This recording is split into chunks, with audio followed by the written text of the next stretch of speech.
దిల్లో ఏముంటే అన్న అదే చెప్తారు. ఇక్కడ ఏమనిపిస్తే అదే మాట్లాడతారు. ఆయన్నే ఫిరోజ్ ఖాన్ అన్న కాంగ్రెస్ లీడర్ 5 సార్లు పోటీ చేసిర్రు. 4 సార్లు ఎమ్మెల్యే, ఒకసారి హైదరాబాద్ ఎంపీ. నా ముందున్నారన్న. అన్నతో మాట్లాడదాం. సార్ మీ ఆఫీస్ చాలా బిజీగా ఉంది. ఎందుకు మీరు ఎమ్మెల్యే గాదు, ఎంపీ గాదు. బట్ వచ్చిన వాళ్ళందరూ మాకు అది గావాలి, ఇది గావాలని అడుగుతున్నారు. ఏంది మీ అట్రాక్షన్ ఏంది? పని చేస్తాం కాబట్టి అందరూ వస్తారు. ఎలా గవర్నమెంట్ వచ్చింది, రేవంత్ రెడ్డి మా ముఖ్యమంత్రి అయింది, అది వేరే మాట. కానీ ఎప్పుడు కూడా మేము పని చేసే వ్యక్తిగా పబ్లిక్‌లో ప్రూవ్ అయినాం. సో, పబ్లిక్‌కి తెలుసు ఫిరోజ్ ఖాన్ దగ్గర పోతే పని అయితది. ఏదైనా పని. నాతో ఎంత సాధ్యమైతే చేస్తా, లేకుంటే నా జేబు నుంచి తీసుకొని డబ్బులిస్తా. రోజు పొద్దుగాల డబ్బులు పట్టుకొని వస్తా. రైట్? నాతో సాధ్యం కాకపోతే పాపం చూస్తా. డబ్బులు అవసరం ఇయ్యాలి. దేవుడు ఇచ్చినాడు మనకు. పబ్లిక్‌కి పంచాలి. నాతో ఎంతో సాధ్యం రోజుకి ఏం తెస్తారు బ్యాగ్‌లో రోజు మీరు? ఒక ₹1,00,000 తీసుకొస్తా. ₹1,00,000 హ్మ్. డైలీ. డైలీ అంటే 30 రోజులకు 30,00,000 30,00,000. కావాలి. 30,00,000 కావాలి. లేకుంటే నా పల్లి నడవదు. ఆ! అది అది అది అది వాస్తవం. ఏదైనా పెద్ద లీడర్‌లు మాట్లాడి డబ్బులు అవసరం లేదు అంటే వాళ్ళు అబద్ధం చెప్తున్నారు. రాజకీయంలో డబ్బులు అవసరం. మన మంచి అవసరం. రైట్? కమిటెడ్‌గా ఉండాలి. హానెస్ట్‌గా ఉండాలి. డబ్బులు ఉండాలి. సింపుల్. రైట్? కానీ గెలిచిన వాళ్ళే పంచుతలేరు సార్. గెలిచిన వాళ్ళు గవర్నమెంట్‌లో పనుంటే చేపిస్తామంటున్నారు. హ్మ్. కానీ మీరు డబ్బులు పంచడం ఏంది? ఇది నా స్టైల్. ఫిరోజ్ ఖాన్ స్టైల్. అది విప్లవం స్టైల్. దేవుడికి ఎప్పుడు అడిగినా, "నువ్వు డబ్బులియ్యి పంచుతా. దేవుడు ఇస్తూనే పోతాడు. నేను పంచుతూనే ఉంటా." హ్మ్. ఈ డబ్బులు వచ్చింది నా కోసం కాదు, పబ్లిక్ కోసం. ఎందుకంటే ఎప్పుడైనా నేను గుడికి పోని, మస్జిద్‌కి పోని, చర్చ్‌కి పోతే కూడా ఒక్కటే అడుగుతా. నాకు ఏదైనా మీరు ఇస్తే నేను అందరికీ ఇస్తా. సో, అందరికీ కోసం అడుగుతా కాబట్టి అందరికీ పంచుతా. చూస్తా. కష్టం ఉంటది. ఏడ్చుకుంటా వస్తారు. ఆ! ఆపరేషన్‌కి డబ్బులుండదు. ఇప్పుడే ఒక పేషెంట్ వచ్చింది. "సార్ మా అమ్మకు ఆపరేషన్ అయింది. సీఎం రిలీఫ్ ఫండ్‌లో చేపి." ఆ స్కీమ్ సీఎం రిలీఫ్ ఫండ్‌లో రాదు. "ఎంత బిల్ అయిందిరా?" అంటే 80,000 అన్నారు. హ్మ్. సో, 80,000లో నేను ఒక 10,000 ఇయ్యకపోతే ఎట్లా? ఇయ్యాలి. ఒక గంట ముందు ఒకడు ఏడ్చుకుంటా వచ్చిండు. "మా అయ్య చనిపోయినాడు. మాకు ఏం లేదు. సావుకి డబ్బులు లేవు." 5,000 ఇయ్యాలి గదా! నిన్న మీరు నాంపల్లి వాళ్ళకి మీరు చేస్తారు. మీ ఎమ్మెల్యే ఏం చేస్తారు? మీరే ఇట్లా చేస్తే? వాళ్ళ ఇష్టంరా భయ్. నా నా నా ఇది నా స్టైల్. నాకు దీనిలో తృప్తి. నాకు దీనిలో సంతోషం. మస్తు మంది ఉంటారు. డబ్బులు సంపాదించుకొని లాకర్‌లో పెట్టుకుంటే, బ్యాంక్‌లో పెట్టుకుంటే, ఫిక్స్డ్ డిపాజిట్‌లో పెట్టుకుంటే వాళ్ళకు నిద్ర వస్తది. నేను డబ్బులు సంపాదించుకున్న తర్వాత నేను పంచితే నాకు నిద్ర వస్తది. సో, వాళ్ళు రాంగ్ గాదు. నేను రాంగ్ గాదు. హ్మ్. అంతే. వాళ్ళకు నిద్ర వస్తది. నాకు పంచితే నిద్ర వస్తది. ఏం చేయాలి? కానీ చాలా మంది దగ్గర డబ్బులున్నాయి సార్. కోట్ల రూపాయలు, రకరకాల బిజినెస్‌లు, బ్లాక్ మనీ. కానీ వాళ్ళెవరు మీలాగా పంచుతలేరే? హార్ట్ లేదు గదా! ఈ గుండె ధైర్యం ఎక్కడి నుంచి తీసుకొనొస్తారు? ఆ! ఈ కరేజ్ ఎక్కడి నుంచి తీసుకొనొస్తారు? కంపాషన్ ఎక్కడి నుంచి తీసుకొనొస్తారు? డబ్బులు మస్తు వస్తది. ఫేమ్ గూడా మస్తు వస్తది. ఆ! కానీ ఈ ఫీలింగ్స్ ఎక్కడి నుంచి తీసుకొనొస్తావా? అది దేవుడు ఇయ్యాలి. అంతే. బై జీన్స్ వస్తాయి. అమ్మ, నాన్న ఇయ్యాలి అది. లేకుంటే రావు. కానీ ఇంత చేసినా గూడా ఎందుకు మీరు నాంపల్లి నుంచి 'గజనీ మొహమ్మద్' లాగా కొట్లాడుతున్నారు? ఇప్పటికి 4 సార్లు ఎమ్మెల్యేగా ఓడిపోయిండ్రు. ఎంపీగా హైదరాబాద్ ఎంపీగా ఓడిపోయిండ్రు. హ్మ్. ఎందుకు జనాలకి మీరు ఇంత సర్వ్ చేస్తున్నారు? హ్మ్. ఇంతమంది జనం వచ్చి మీ ఆఫీస్‌లో పని చేపించుకుంటున్నారు. రోజు ₹1,00,000 డబ్బులు పంచుతున్నారు. అయినా సరే ఎందుకు ఓడిపోతున్నారు? బోకసోట్లు అసదుద్దీన్ ఇక్కడ కూర్చుంటాడు. 40 డేస్ అసదుద్దీన్ ఇక్కడనే కూర్చున్నాడు. హ్మ్. బీజేపీతో టై అప్. బీజేపీ ఎమ్మెల్యేకి సెలెక్ట్ చేసినాడు అసదుద్దీన్. కిషన్ రెడ్డి దగ్గర నుంచి, అమిత్ షా దగ్గర నుంచి డబ్బులు తీసుకొని వచ్చినాడు అసదుద్దీన్. ఓపెన్‌గా, బహిరంగ చెప్తా ఈ మాట. బీఆర్ఎస్ క్యాండిడేట్‌కి సెలెక్ట్ చేసిన వ్యక్తి అసదుద్దీన్. కేటీఆర్, సంతోష్ దగ్గర నుంచి డబ్బులు తెచ్చింది అసదుద్దీన్. సొంత పాకెట్ నుంచి డబ్బులు ఖర్చు చేసింది అసదుద్దీన్. వాళ్ళ క్యాండిడేట్ మాజిద్ హుసేన్‌కి పెట్టి వాడితో డబ్బులు తీసుకున్నాడు అసదుద్దీన్. 4 క్యాండిడేట్లు ఒక ఫిరోజ్ ఖాన్ మీద పోటీ చేస్తారు ఇక్కడ. బోగస్ ఓట్లు ఉంటాయి. 1,00,000 బోగస్ ఓట్ల ప్రూఫ్‌లు ఇస్తా. దానిలో 46,000 డిలీట్ అయితాయి. 55,000 అట్లనే ఉండిపోతాయి. కమిషనర్‌కి అడిగితే చెప్తారు కేటీఆర్ ఫోన్ వస్తుంది, అసదుద్దీన్ ఫోన్ వస్తుంది, హరీష్ రావు ఫోన్ వస్తుంది. కొద్దిగా మేము డిలే చేస్తాం. కొద్దిగా టైం తర్వాత చేస్తామని నోటిఫికేషన్ వచ్చింది. అట్లనే 55,000-56,000 ఓట్లు అట్లనే ఉన్నాయి. దానిలో Asaduddin, BJP candidate, BRS candidate, MIM candidate, MIM డబ్బులు, బీఆర్ఎస్ డబ్బులు, అసదుద్దీన్ డబ్బులు, బీజేపీ డబ్బులు, దొంగ ఓట్లు ఫిరోజ్ ఖాన్ మీద. 60,000 ఓట్లు ఫిరోజ్ ఖాన్‌కి పడినాయి. ఆ ప్రజా ప్రేమ అని పడింది. మా గవర్నమెంట్ లేదు, మా ప్రభుత్వం లేదు, మా పోలీస్ లేదు, మా గవర్నమెంట్ మషినరీ లేదు, ఏం లేదు. సింగిల్ హ్యాండెడ్ ఫిరోజ్ ఖాన్ 2000 ఓట్లతో ఓడిపోయినా. దాని తర్వాత కూడా ఎందుకు ఓడిపోయినా, బీజేపీకి 12,000 ఓట్లు పడినాయి. ఇక్కడ బీజేపీ క్యాండిడేట్ 100 సార్లు చెప్పిన బీజేపీ వాళ్ళకు, నువ్వు ఓట్లు బీజేపీకి వేస్తే అసదుద్దీన్ గెలుస్తారా. కానీ ఏం చేయాలి, ఓపెన్ సీక్రెట్, బీజేపీకి బి టీం అసదుద్దీన్. ఎన్నిసార్లు చెప్పాలి అసదుద్దీన్కి ఛాలెంజ్ ఇక్కడ నుంచి. నేను చెప్పిన మాటలో ఏదైనా వాస్తవం లేకపోతే నువ్వు మక్కా మస్జిద్కి పిలు, నేను వస్తా.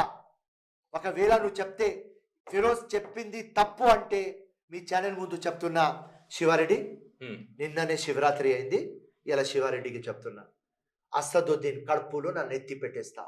ఇది అన్ని వాస్తవాలు. సో నో ప్రాబ్లం, మన విప్లవం మార్పు కోసం వచ్చినాం. ఓకే, మళ్ళీ 6th ఎలక్షన్కి రెడీ అయిపోయినా. 2009 next day, 2014 next day, 2018 next day, 2019 MP next day, 2023 second day వచ్చిన, ఫస్ట్ డే రాలేదు. ఇది 6th ఎలక్షన్కి రెడీ ఉన్నాం. ఇప్పుడు లేవా బోగస్ ఓట్లు? ఇప్పుడు ఇప్పుడు లోక్సభ ఎలక్షన్స్ బోగస్ ఓట్లు లేవా? వినండి, మస్త్ మస్త్ క్వశ్చన్ అడిగినా. ఇప్పుడు మా నాంపల్లిలో ఇంకా 20,000 డిలీట్ చేపించిన, ఇంకా 30,000 ఉన్నది, అది డిలీట్ చేపిస్తున్నా.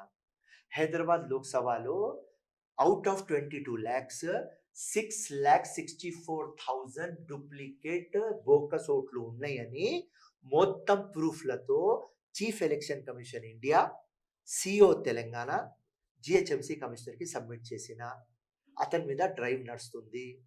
బోకస్ ఓట్లు 100% ఉన్నాయి. సికింద్రాబాద్ లోక్సభలో కూడా ఉన్నది, హైదరాబాద్తో ప్రూఫ్ చేసేసిన. ఇది పరిస్థితి. ఎంఐఎం వాళ్ళు ఏదైనా ఎలక్షన్ గెలుస్తారంటే లంగా ఫెలోస్, దొంగ ఫెలోస్, ఉట్టి బోకస్ ఓట్ల మీదనే. ఆ పార్టీకి మేనిఫెస్టో ఉండదు, వాళ్ళు డెవలప్మెంట్ చేయరు. నిన్న ముఖ్యమంత్రి పోయి మీరు డెవలప్మెంట్ చేస్తా అని చెప్పినారు, జబర్దస్త్ పని. ఎందుకంటే మేము ముఖ్యమంత్రి 10 సంవత్సరాలు ఒక్కసారి కూడా బీఆర్ఎస్ పార్టీ ముఖ్యమంత్రి, టీఆర్ఎస్ పార్టీ ముఖ్యమంత్రి కేసీఆర్ ఓల్డ్ సిటీ రాలేదు. డైలెస్ ఇస్తాంబుల్ అని ఉట్టి మాటలు మాట్లాడినారు, కానీ ఓల్డ్ సిటీకి బ్లాక్ లిస్టెడ్ చేస్తున్నారు, డబ్బా ఓల్డ్ సిటీ చేస్తున్నారు, డస్ట్బిన్ ఓల్డ్ సిటీ చేస్తున్నారని రేవంత్ రెడ్డి గారు, నేను, ఉత్తమ్ కుమార్ రెడ్డి 100 సార్లు స్పీచ్లో చెప్పినాం. దాంతో రేవంత్ రెడ్డి గారు ఏమన్నారంటే, హైదరాబాద్ క్యాపిటల్ సిటీ, అది మేజర్ సిటీ, ఓల్డ్ సిటీ కాదు, అది మెయిన్ సిటీ, అది డెవలప్ కావాలి అని నిన్న పోయి మెట్రో రైల్వే కానీ, ఆ చంచల్గూడ జైల్ కానీ, ఉస్మానియా హాస్పిటల్ కానీ, దానికంటే ముందు మూసీ రివర్ కానీ అన్నీ చేయాలని ఒక ఆలోచనతో మా విజనరీ ముఖ్యమంత్రి, ఇన్నోవేటివ్ ముఖ్యమంత్రి, ఈయన అన్ని ఏరియాలు ఈక్వల్గా డెవలప్ కావాలి అని ఆ తప్పనతో, ఆ ఆలోచనతో ఓల్డ్ సిటీ వచ్చినారు. కానీ ఇప్పుడు కాంగ్రెస్ తర్వాత ఎంఐఎం కలిస్తే ఎంఐఎం కూడా దోస్తాన్ కోసం చూస్తుంది కాంగ్రెస్ తో. మీకు ఎంఐఎం తో మీకు పడతలేదు. అవు నాది పక్క పెట్టి, నాది జీవితం మొత్తం ఎంఐఎంతో పడదు. కాంగ్రెస్ పార్టీ రేవంత్ రెడ్డి గారు ఏం చేస్తున్నారు, నిన్న జబర్దస్త్ చేస్తున్నారు. కేసీఆర్కి ఫినిష్ చేయాలి, 100% చేయాలి. అంటే 17 ఎంపీలో ఒక ఎంపీ కూడా రావద్దు. రాకపోతే మొత్తం బీఆర్ఎస్ ఎమ్మెల్యేస్ ఇక్కడ దూకుతారు. దుంకాలి అంటే ఏం చేయాలి, ఈ బీఆర్ఎస్ పార్టీతో ఉన్నది, ఇది తోకా పార్టీ, ఈ తోకా పార్టీకు మన గ్రిప్లో తీసుకోవాలి. జబర్దస్త్ చేసినాడు మా ముఖ్యమంత్రి, Jabardasth formula, development formula, right. ఏదైనా ఎంఐఎం పార్టీ ఒకవేళ మేము కాంగ్రెస్కి సపోర్ట్ చేయమని ఆలోచన కూడా ఉంటే పబ్లిక్ సపోర్ట్ చేస్తుంది మాకు. సో రేవంత్ రెడ్డి చేసిన జబర్దస్త్. ఇప్పుడు దాకా ఓల్డ్ సిటీ డెవలప్ చేసేది ఏ లీడర్కి మైండ్లో రాలేదు. ప్రతి ఒక్కరు ఓల్డ్ సిటీ ఓట్లు తీసుకున్నారు, కానీ ఓల్డ్ సిటీకి మార్టిగేట్ చేసినారు. ఓల్డ్ సిటీలో ఏం లేదు. ఓల్డ్ సిటీ బతుకు బస్ స్టాండ్ ఉన్నది, ఒక మంచి స్కూల్ లేదు, ఒక మంచి కాలేజ్ లేదు, ఒక మంచి హాస్పిటల్ లేదు, ఒక మంచి షాపింగ్ కాంప్లెక్స్ లేదు. ఓల్డ్ సిటీలో ఏం లేదు. ఎంత అధ్వానం అన్న, చంద్రాయన్ గుట్ట ఇక్కడ ఉంటుంది, పక్కనే ఎయిర్పోర్ట్ ఉంటుంది. చంద్రాయన్ గుట్టలో 1 ఎకరం ల్యాండ్ 5 crores ఉంటుంది, పక్కనే ఎయిర్పోర్ట్ ఉంటుంది, 1 ఎకరం 50 కోట్లు ఉంటుంది. ఎంత అన్యాయం.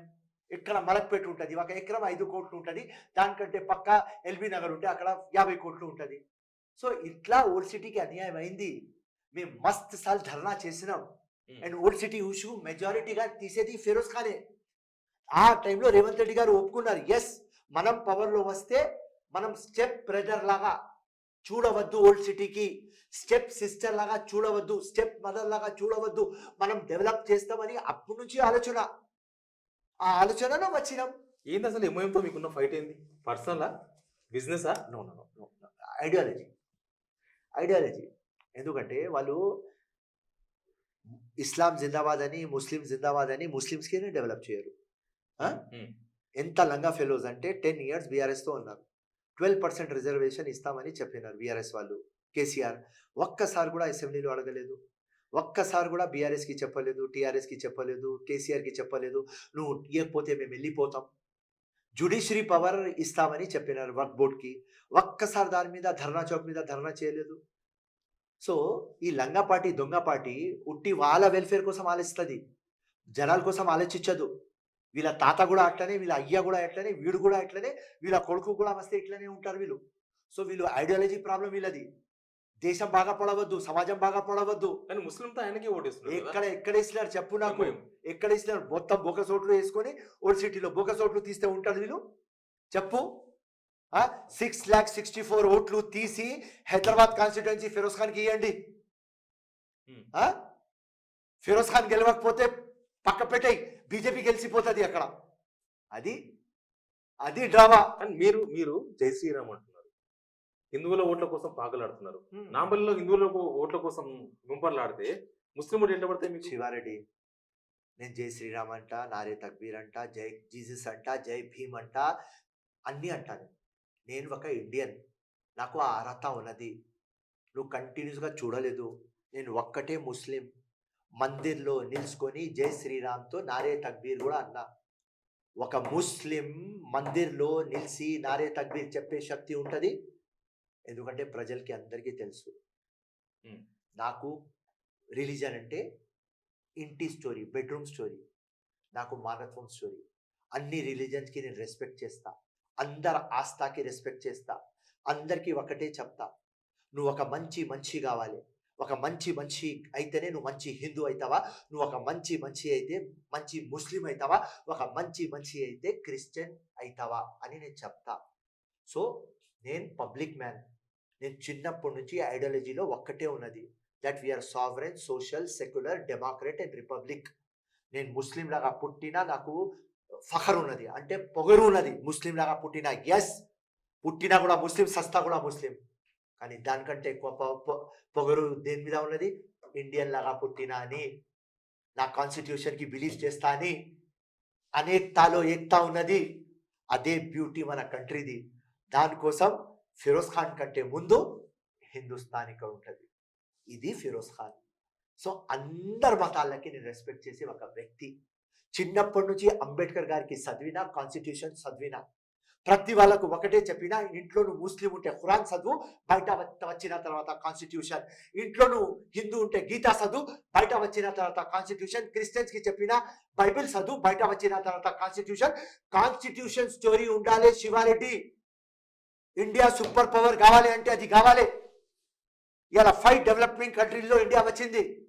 5 trillion ఎకానమీ ఇండియాది. సూపర్ పవర్ ఇండియా కావాలి. దట్ ఈస్ మోడీ గ్రేట్ అని ఒప్పుకుంటారా మీరు? మోదీ గ్రేట్ అని ఒప్పుకోను, మోదీ గ్రేట్ అని ఒప్పుకోను, కానీ ఇండియా గ్రేట్ అవుతుంది అని ఒప్పుకుంటా. ఎవరు చేస్తున్నారండి? ఎవరైనా కానీ పబ్లిక్ జనాలు అందరూ ఉన్నారు దానిలో ఇన్వాల్వ్. ఒక మనిషితో అవుతుంది, ఒక మనిషి ఏదైనా పీక్తా. Simple collective effort. ఇండియాలో ఆ రిసోర్సెస్లు ఉన్నాయి, ఆ పొటెన్షియల్ ఉన్నది, ఆ సామ్యత ఉన్నది, ఆ బలం ఉన్నది. సో నేను లాగా ఒక ఇండియన్, నాకు పక్క పెట్టేయి, ఏదైనా పార్టీ కాదు, పక్క పెట్టేయి. ఫస్ట్ నేను ఇండియన్. ఒక మంచి కంటే ఎక్కువ ఇండివిజువల్ కంటే ఇంపార్టెంట్ పార్టీ, పార్టీ కంటే ఇంపార్టెంట్ దేశం. ఫిరోజ్ ఖాన్ ఒక దేశం, నేను ఒక సిటిజన్ ఆఫ్ అవర్ కంట్రీ. మా కంట్రీ సూపర్ పవర్ కావాలి. చిన్న దానిలో ఉండవద్దు, కులం మతంలో ఉండవద్దు, మనం యునైట్ కావాలి. అదే మన కాన్స్టిట్యూషన్ మనకు నేర్పించింది, అదే కాంగ్రెస్ నేర్పించింది. వేరే పార్టీలు డివైడ్ అండ్ రూల్ చేస్తారు, ఉట్టి కాంగ్రెస్ యునైటెడ్ లీడ్ చేస్తుంది. ఎంఐఎంతో నాకు నఫరత్ ఎందుకు అంటే వాళ్ళు డివైడ్ అండ్ రూల్ చేస్తారు. బీజేపీతో నఫరత్ ఎందుకు అంటే వాళ్ళు కూడా డివైడ్ అండ్ రూల్ చేస్తారు. యునైటెడ్ లీడ్ చేయండి. బీజేపీ చెప్పింది కదా, సబ్కా సాత్, సబ్కా వికాస్, సబ్కా విశ్వాస్, సబ్కా ప్రయాస్. ఒక్క ముస్లిం మినిస్టర్ ఎందుకు ఉన్నాడు? నేను అదే అడుగుతున్నా. మీ కాంగ్రెస్ గవర్నమెంట్ లో ఇప్పుడు ఒక్క మైనారిటీ మినిస్టర్ కూడా లేడు. ఆల్రెడీ రూరల్ ముస్లిమ్స్ కు కొన్ని అర్బన్ ముస్లిమ్స్ కు అక్కడ కొన్ని పదవులు వచ్చింది నిజామాబాద్ వాళ్ళ urban. ఇక్కడ హైదరాబాద్ లో ఎవరు ఇలాంటి ముస్లిమ్స్ శివారెడ్డి ఎవరు గెలిచినారు? ఫిరోజ్ ఖాన్ ఓడిపోయినాడు, షబ్బీర్ అలీ ఓడిపోయినాడు, అజరుద్దీన్ ఓడిపోయినారు, అందరు ఓడిపోయినారు. ఎవరు గెలిచినారు? గెలిస్తే నేను మినిస్టర్ ఉండేది, లేకుంటే అజరుద్దీన్ ఉండేది, షబ్బీర్ అలీ ఉండేది. గెలవలేదు కదా. ఎందుకు ఓడిపోయారు ముస్లిం అందరు? అదే ఎందుకు ఓడిపోయినాడు ఏదైనా ఆన్సర్ శివారెడ్డి? ఓడిపోయినాం. ఎందుకు ఓడిపోయినా ఏదైనా ఆన్సర్? దానికి అదృష్టం లేదు. అందరు మా మొత్తం టీంకి అదృష్టం లేదు, అంతే. అదృష్టం ఉండాలి కదా, లేదు. So MIM party divide and rule చేస్తుంది. ఇస్లాం అని మాట్లాడి ముస్లిమ్స్కి మద్దతు చేయదు. దానికోసమే నాకు కోపం. ఎవరు గవర్నమెంట్ ఉంటే వాళ్ళతో ఎంఐఎం 100% కలిసి ఉంటది. బీఆర్ఎస్ తో ఉంది, ఇప్పుడు కాంగ్రెస్ తో ఉంటది, ఎస్ ఉండొచ్చు. నిన్న ఆ ఫ్రెండ్షిప్ అంతా కనిపించింది మనకు వేదిక మీద కూడా. ముస్లిం అందరి తరపున నేనే మాట్లాడతా, అయితే మీ సీఎం రేవంత్ రెడ్డి గారు అన్నారు ముస్లిం అందరి తరపున అసదుద్దీన్ మాట్లాడతారని. ఎస్ అటువంటిప్పుడు ఎంఐఎంకే పేటెంట్ ఇచ్చినట్టు కదా, ముస్లిం అందరి పేటెంట్ ఎంఐఎం ఉన్నట్టే కదా. అది ముఖ్యమంత్రి చెప్పినాను, ఎందుకంటే ఆయనకు కేసీఆర్ ఫినిష్ చేయాలి కదా ఎంపీ ఎలక్షన్. 229లో ఎలక్షన్ అయితే మాకు కాంపిటీషన్ ఎవరు ఉంటుంది? బీఆర్ఎస్. బీజేపీ ఎట్లయినా స్టేట్లో రాదు, రైట్? సెంటర్లో ఏదైనా వాళ్ళ హవా ఉన్నది, దానికి నేను అగ్రీ చేస్తా. కానీ స్టేట్లో వాళ్ళ హవా లేదు, మీరు అగ్రీ చేసుకోవాలి. సో ముఖ్యమంత్రి నెక్స్ట్ 15 years దాకా ముఖ్యమంత్రి ఉండాలి, రైట్? ఇవాళ ముఖ్యమంత్రి అయితే నెక్స్ట్ ఎలక్షన్ కోసం ఆలోచించాలి. అదే విజనరీ ముఖ్యమంత్రి, అదే రేవంత్ రెడ్డి, రైట్? ఇప్పుడు నేను గెలిచిన 64 అని హ్యాపీ ఉంటలేడు. నేను 64కి 90 ఎట్లా చేయాలని ఆయన ఆలోచన. బీఆర్ఎస్కి కేసీఆర్కి ఎట్లా ఫినిష్ చేయాలి ఆయన ఆలోచన. ఎందుకంటే ఈ లంగా పార్టీ బీఆర్ఎస్ మా కాంగ్రెస్ వాళ్ళకు ఎట్లా కొనుక్కుంటున్నారు మేము చూసుకొని ఏడ్సేది గాంధీ భవన్లో కూర్చొని. అరే అందరికీ తీసుకుంటున్నారు 50 కోట్లు, 100 కోట్లు, 60 కోట్లు ఇచ్చి కొంటున్నారు రా భయ్. మొత్తం మనకు కాంగ్రెస్కి బర్బాద్ చేయడానికి చూస్తున్నాం. ఇలా మొత్తం మనం గాంధీ భవన్లో ప్రామిస్ చేద్దాం, ఏ రోజు పవర్లో వస్తే ఏదైనా కానీ నీ అమ్మ వీళ్ళకు బ్రేక్ చేద్దాం అని ఆ రోజు ప్రామిస్ చేసుకున్నాం. అదే ప్రామిస్ రేవంత్ రెడ్డి నిలబెడుతున్నాడు. దానికోసం రేవంత్ రెడ్డి సపోర్ట్లో మేము ఉన్నాం. ఇది ఎంఐఎంకి లెక్క, అది ఎంపీ తర్వాత చూద్దాం ఎంఐఎంకి, అది పక్క పెట్టాయి. ఇప్పుడు కాంగ్రెస్ ఎమ్మెల్యేలను కేసీఆర్ చేసుకున్నందుకు తప్పు, ఇప్పుడు బీఆర్ఎస్ ఎమ్మెల్యేలను కాంగ్రెస్ చేసుకుంటే తప్పు కదా? తప్పు కాదు. Iron cut iron, diamond will cut diamond, లంగా విల్ కట్ లంగా. వాళ్ళకు కూడా చూపియాలి. అపోజిషన్ హోదా లేకుండా మాకు చేసినారు, అది చూడాలి. ఆ దుఃఖం అది చూడాలి. Everything is fair in love and politics, everything is fair in love and war. Same story మేము చేయాలి, చూపియాలి. నువ్వు చేసిన దొంగ పనులకు నీకు ఎట్లా అయింది మేము కూడా చూపిస్తాం. కానీ మీరు ఎవరికి జైలు పంపించలేదు, కానీ రేవంత్ రెడ్డి డిసైడ్ చేస్తారు కేసీఆర్కి తిహార్కి పంపించాలి అని. ఏ రోజు రేవంత్ రెడ్డి చల్లపల్లిలో ఉన్నాడో ఆ రోజే డిసైడ్ అయిపోయింది, తప్పకుండా వీళ్ళకు పంపిస్తాం. ఆ టైం వచ్చింది, మొదలు పెట్టినాం. 1 year ఆగు, డ్రామా చూడును. ఇక్కడ ముస్లిమ్స్ ఎవరు గెలవలేదు కాబట్టి మంత్రి పదవి రాలేదు అన్నారు. కానీ రాకపోయినా ఎమ్మెల్సీ ఇచ్చి మంత్రి పదవి ఇవ్వచ్చు. ఇప్పుడు హైదరాబాద్ ముస్లిమ్స్ ఇంకా కాంగ్రెస్ లో ఓన్లీ ఇట్లా సేవ చేసుకుంటూ ఉండాలన్నా ఏదైనా పదవి వచ్చే అవకాశం లేదు. ఎమ్మెల్సీస్ లేవు కదా, ప్రొవిజన్. 2 గవర్నర్ కోటా ఉన్నాయి, అది వెళ్ళిపోయినాయి. అది హైకోర్టులో స్కాష్ అయింది. మళ్ళీ కొత్త డ్రామా అవుతుంది, మళ్ళీ నోటిఫికేషన్ వస్తుంది, అది పెండింగ్లో పడుతుంది. 6 ఎమ్మెల్సీస్ జనవరిలో వస్తాయి, 2 ఇంకా మోర్ ఎమ్మెల్సీస్ ఫిబ్రవరిలో వస్తుంది. సో చాలా ఉంటుంది, right? Congress party Firoz Khan minister కావచ్చా? 100% అవుతుంది. డౌట్ నీకు ఏదైనా డౌట్? ఎవరు వర్తీ క్యాండిడేట్ వాడు కావాలి, సింపుల్. నాకంటే ఎవరైనా వర్తీ ఆయన కావాలి, సింపుల్. రేవంత్ రెడ్డి న్యాయం చేసే ఒక క్యాండిడేట్, ఆయన ఒక ఫైర్ బ్రాండ్, ఆయనకు కూడా ఒక ఫైర్ బ్రాండ్ కావాలి. ఆయన మొత్తం ఆయన లైఫ్ డబ్బులు కానీ చెమట కానీ రక్తం కానీ పెట్టేస్తున్నాడు కాంగ్రెస్ పార్టీకి. ఆయన కూడా ఆయన క్యాబినెట్లో అట్లాంటి మనుషులు కావాలి అని ఆలోచిస్తారు కదా. ఇలా ఎవరెవరు క్యాబినెట్లో ఉన్నారు అట్లనే మనుషులు కదా. నువ్వు ఎక్కడి నుంచి చూడు, రేవంత్ రెడ్డి చూడు, సీతక్క చూడు, ఉత్తమ్ కుమార్ రెడ్డి చూడు, కోమటిరెడ్డి చూడు, బట్టి చూడండి, అందరు చూడండి. ఎవ్రీబడి, సీతక్క కానీ కొండ సురేఖ, ఎవ్రీబడి, రైట్? వాళ్ళు పబ్లిక్ కోసం ప్రాణం ఇచ్చే వ్యక్తులు. సో ఆ లీగ్లో మేము వస్తామని మా నమ్మకం. ఒకవేళ మేము లేదు అంటే రేవంత్ రెడ్డి ఏడు, ఉంటే ఇస్తాడు. నా కాన్ఫిడెన్స్ ఏమంటే నేను ఆ లీగ్లో వస్తా, తప్పకుండా ఇస్తాడు. ఎందుకంటే నా జీవితం నేను ప్రజలకు అంకితం చేసిన, నా జీవితం కాంగ్రెస్ పార్టీకి అంకితం చేసిన. నేను ఫస్ట్ ఫెల్లో ఆ తెలంగాణలో రేవంత్ రెడ్డి ముఖ్యమంత్రి అవుతాడని ఫస్ట్ ఫెల్లో చెప్పేది ఫిరోజ్ ఖాన్. గాంధీ భవన్లో అప్పుడు కోవిడ్ వచ్చిన తర్వాత ఎవరు జెండా పట్టుకున్నారన్న? ఉత్తమ్ కుమార్ రెడ్డి పట్టుకున్నాడు, అనిల్ కుమార్ యాదవ్ ఇప్పుడు రాజ్యసభ వచ్చింది ఆయన పట్టుకున్నాడు, వాళ్ళ ఫాదర్ అంజన్ కుమార్ పట్టుకున్నాడు, ఫిరోజ్ ఖాన్. ఫోర్త్ ఫెలో ఎవరు? దాని తర్వాత రేవంత్ రెడ్డి, ఫిరోజ్ ఖాన్, అంజన్ కుమార్ యాదవ్, అనిల్ కుమార్ యాదవ్. ఇక్కడనే నలుగురు. ప్రతి ఒక్క ధర్నా, ప్రతి ఒక్క ప్రొటెస్ట్ ఉత్తమ్ కుమార్ రెడ్డి ఉన్నప్పుడు, ఇంకా రేవంత్ రెడ్డి గారు ఉన్నప్పుడు, ఒక లెక్క వేసుకో, ఉత్తమ్ కుమార్ రెడ్డి ఉన్నప్పుడు ఒక 200, రేవంత్ రెడ్డి ఉన్నప్పుడు 200. 200లో ఎవరు ప్రెసెంట్? ఫిరోజ్ ఖాన్. 200 రేవంత్ రెడ్డి చేస్తే ఎవరు present? Feroz Khan. So proof చేసినాం. అర్ధరాత్రి కాంగ్రెస్ కి ఉన్నది, తుఫాన్ వస్తుంది, లైట్ లేదు, కాంగ్రెస్ రాదు, బర్బాద్ అయిపోయింది. ఈ డబ్బా పార్టీ ఐసీయూలో ఉన్నది. ఈ పార్టీ చెప్పినప్పుడు జెండా ఎవరు మోసినారు? ఫిరోజ్ ఖాన్. పొగరు కాదు, నా డ్యూటీ చేసిన, ఒక కార్యకర్త లాగా నా డ్యూటీ చేసిన. దాని తర్వాత కూడా హైకమాండ్ రేవంత్ రెడ్డి ఇష్టం, ఇస్తే కూడా గుడ్, ఇవ్వకపోతే కూడా వెరీ గుడ్. మేం మా పని ఇడవం. విప్లవం కోసం వచ్చినాం, విప్లవం తీసుకువచ్చేదాకా చచ్చిపోం. అది కూడా చెప్తున్నా. ఇప్పుడు దాకా ఒక 5 bullets తగిలినాయి, సావలేదు. స్టాబింగ్ అయింది, సావలేదు. నెక్స్ట్ టైం కూడా ఏదైనా అయితే సావను. విప్లవం తీసుకువస్తా, అప్పుడే సస్తా. ఎందుకంటే దేవుడు ఈ పని కోసం నాకు పుట్టించినాడు. ఈ చిన్న చిన్న పోస్టులకు ఆశ పెట్టను. పబ్లిక్ దేనికోసం విప్లవం? ఒక చోట్లు పోవాలి, ఫేర్, ఫ్రీ, ట్రాన్స్పరెంట్ ఎలక్షన్ కావాలి, డెమోక్రసీ సేఫ్ కావాలి. నేను కష్టపడినా మీ పాప కష్టపడవద్దు, నేను కష్టపడినా నీ కొడుకు పడవద్దు అని ఆ ఆలోచన. ఫేర్ ఎలక్షన్ కావాలి, దానికోసమే నా ఫైట్. విక్టరీ ఎప్పుడు ఫిరోజ్ ఖాన్కి ఇంపార్టెంట్ కాదు, హిస్టరీ ఇంపార్టెంట్. ఆ హిస్టరీ చేసుకొని సస్తా శివారెడ్డి ఆ గ్యారంటీ నాతో తీసుకున్నాం.